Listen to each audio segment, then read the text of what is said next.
జై శ్రీమన్నారాయణ. సగం cup barley, పావు కప్పు పెసళ్ళు, ఇంకా పావు కప్పు రాజ్మా.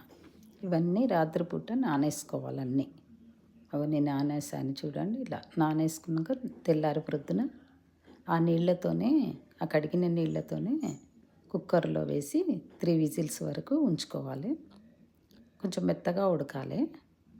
అవి ముట్టుకుంటే మెత్తగా ఉండాలి. ఉడికాక తీయాలి.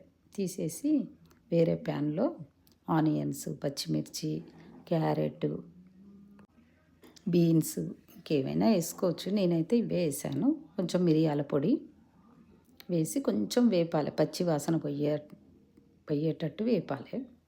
ఇది ఉడికింది కదా కుక్కర్లో, అది అందులో కుమ్మరిచ్చేయాలి.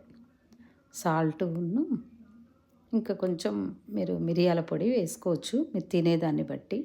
కొత్తిమీర వేసేసి కలిపేసుకొని బౌల్లో పెట్టుకొని తినేసేయడమే.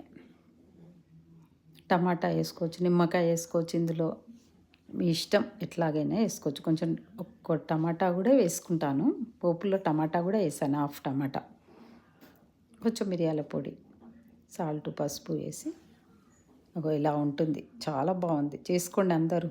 జై శ్రీమన్నారాయణ.